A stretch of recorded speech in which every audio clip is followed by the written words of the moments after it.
everyone, welcome back to my channel. I know it's been a while, but I've had a lot of uni and work and stuff. I am currently on holiday. Didn't think I'd be doing a video now, but seeing as I've dolled myself up for the last night, I thought it can't go to waste. I might as well make a video.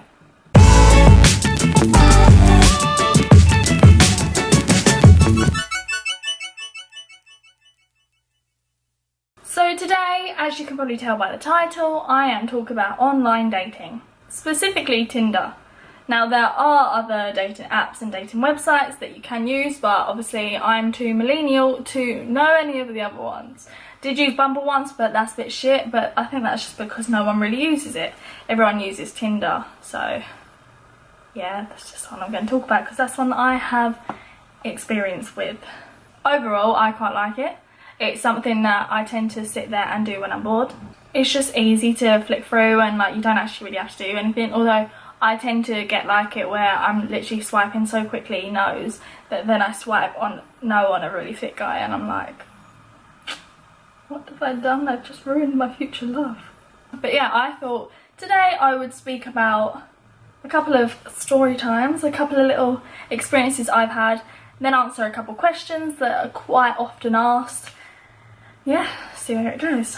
So obviously I can't talk about Tinder without talking about the bad stuff. I've not had like massively bad, but I know people that have had really bad, but mine have just been like a bit annoying. Like obviously you get the people that literally are just annoying and they agree. But yeah, you get the people that are annoying and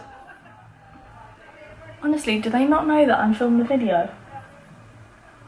Can they stop having such a great time? But yeah, obviously you get the people that literally are just like badger on and then you've got unmatch them.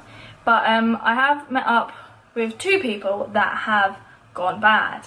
The first one, obviously I'm not going to name any names because I'm not a bitch. And to be fair, I can't remember either. Well, I can remember one of the bad guys' names, I just can't remember the other one. So the first one, it was just kind of like, it was last year, I wasn't very confident at that time, I hadn't really been dating, so I was quite scared. We went for coffee. Never go for coffee with a Tinder date because you know what you're going for and you need some like Dutch courage, you need to have a drink.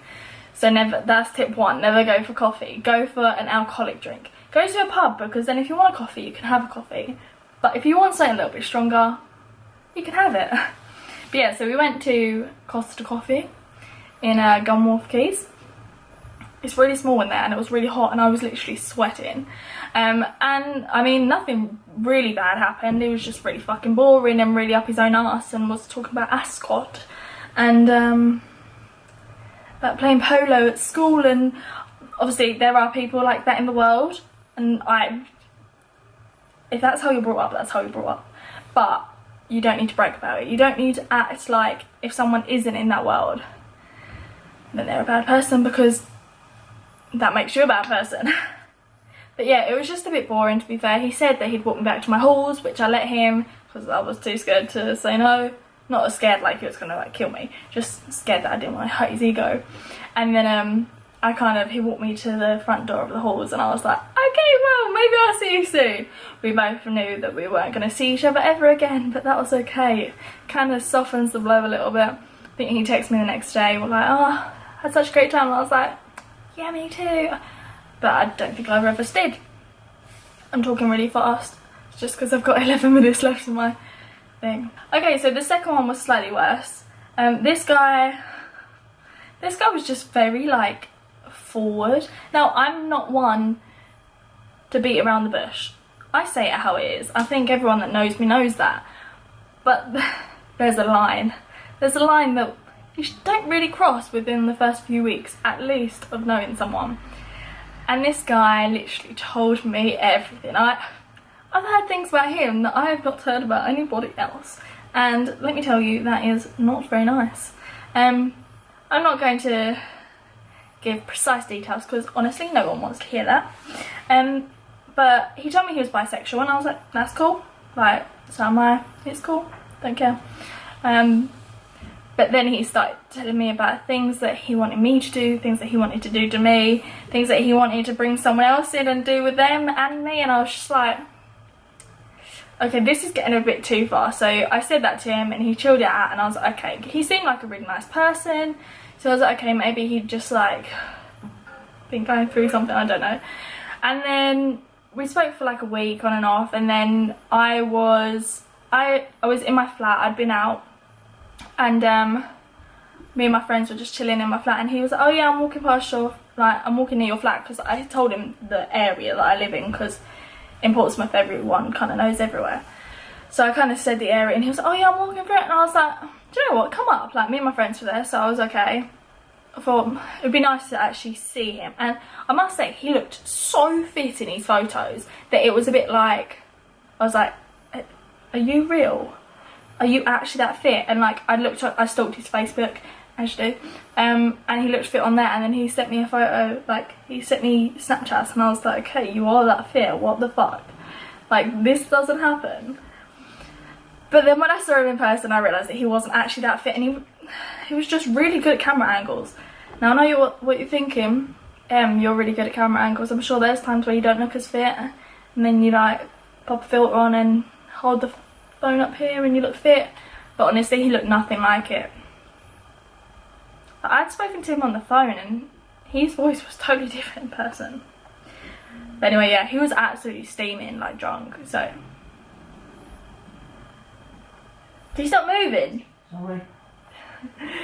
So he said he was going home, which I was like, okay, that's fine. And then he went home, and then the next morning he texted me and was like, oh, it was nice to meet you last night, we should definitely go for a drink. And I was like, yeah, definitely. Then that was it. That night I texted him and was like, oh, are you free tomorrow?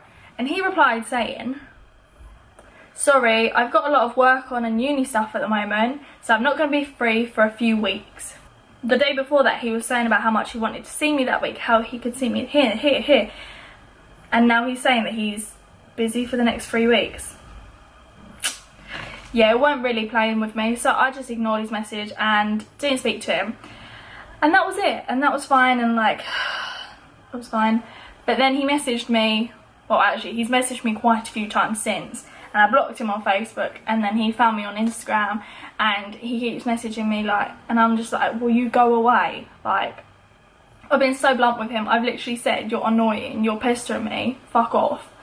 And he just finds me somewhere else. I'm like, and then I saw him in a photo of someone else that I follow, and I'm like, I just can't get away from you. Okay, so now we're gonna go on to good experiences with Tinder, because like, let me tell you, I've had some good experiences. This is even weirder that I'm saying this because my nan sat right there, so I'm talking about my great Tinder experiences while my nan sat there. Okay, so first good Tinder experience was with a girl. I was literally chatting to her for a little while, maybe like a week, and then we were meant to go for a drink on a Friday. I mean, I'm not using names, but anyone that's friends with me will know who I'm talking about, but I've probably told them this story anyway. Yeah, so we were meant to go for a drink on the Friday, but something happened and she couldn't make it, and I was like, okay, that's fair enough, we can just rearrange or whatever. Then I was in a club the following night, someone taps me on the shoulder, I turn around and it's her. I mean, you gotta bear with me though, because like, I was very drunk at this point. So when she first tapped me on the shoulder, I had no fucking clue who she was. I was literally, you know when someone says hello and you're like, fuck, who are you, what's your name, who are you, how do I know you? It was literally like that. But then I realised who she was, and yeah, we started chatting. I showed it to my friends, she showed me to her friends, and then, you know, I stayed at hers that night. It was good. Haven't seen her since, but we still chat sometimes, so it's nice. But yeah, I feel like I can't go into as much detail with the good ones because that's just weird. No one needs to know that. My parents watch this. Well, when they actually bother. The other really good one is someone that I'm friends with now. He actually came to my rescue. I was in a club, very, very drunk, lost all my friends, literally couldn't find the exit. That's how drunk I was. And we'd been talking for a couple of weeks, and I literally messaged him saying, I don't know what I'm doing, I can't find anyone. And he was like, right, I'm leaving now, I'm coming to pick you up. And I know this sounds a bit weird, like a random guy that I met on Tinder came and picked me up while I was very drunk, I couldn't find my friends. But honestly, like, I don't know what would have happened if I would have been fine. I would have been fine if he hadn't come pick me up. But like, I was just so confused. You know when you're that type of drunk, you're just like, what the fuck is going on? It was like that. I feel like I'm talking so fast, but it's just because I get excited talking about things. But yeah, anyway, so we are still friends. I tend to go for a drink with him whenever I go back to Portsmouth, but he's leaving next year. Actually, he's leaving in a couple months. So, unfortunately, I will never marry him and have kids with him. And although it pains me to say that, some things just have to be. We live and get over them.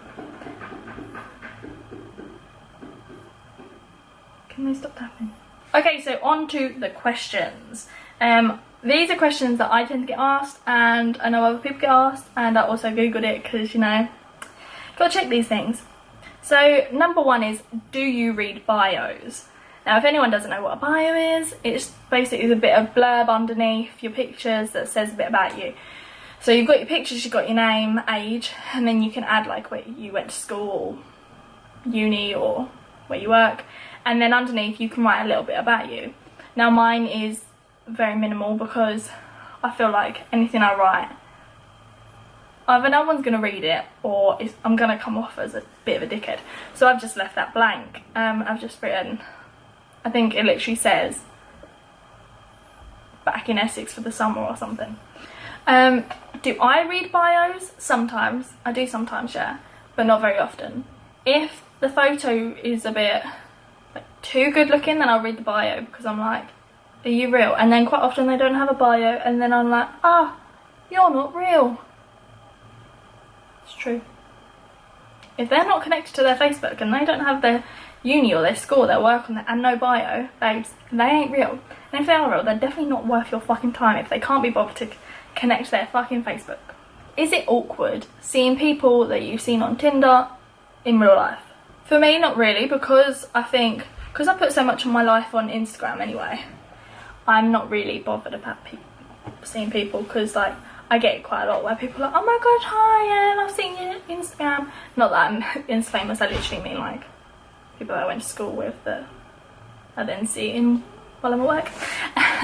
But yeah, they're literally, like, it doesn't really bother me.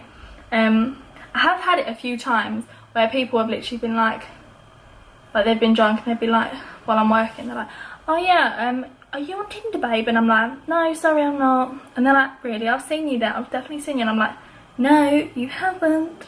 Even though they probably have, but I don't want to get into that conversation with them. But I know a lot of people do get awkward and like they won't like do Tinder in, like, if they're in the same radius as them, like if they went to the same school or neighbouring school, then they won't do it because it's awkward.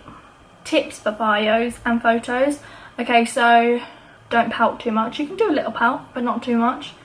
Show your face in photos, because you would not believe how many people do not show their face in photos. It's actually ridiculous. What else? Don't use a Snapchat filter on every photo. It's ridiculous. You don't look like that. Bios, don't make it too long because no one gives a shit that much. But then also don't make it too short, like actually write something in there. Link your Facebook. And don't use cheesy chat up lines unless they're like ironically cheesy, and then only use them sometimes. Final question is, why is no one interested in me? To be honest, there could be loads of reasons. You're not showing enough skin. You put in your bio that you're only looking for friends, because no guy or girl really goes on Tinder for that. Let's be real, people. I've only got 1 minute left. Yeah, honestly, I wouldn't say it's you. I would say that it is everyone else. You're just not what they're looking for right at that moment. Yeah, don't get disheartened. I can go ages without a match, and then all of a sudden they're like buses and they come all at once. It's ridiculous. So thank you so much for watching. I know this was a bit of a ramble and I've spoken so quickly that I will be surprised if you're still here. So thank you so much for watching, and I'll probably come back soon at some point. Don't forget to like and subscribe and all that shit. Mwah.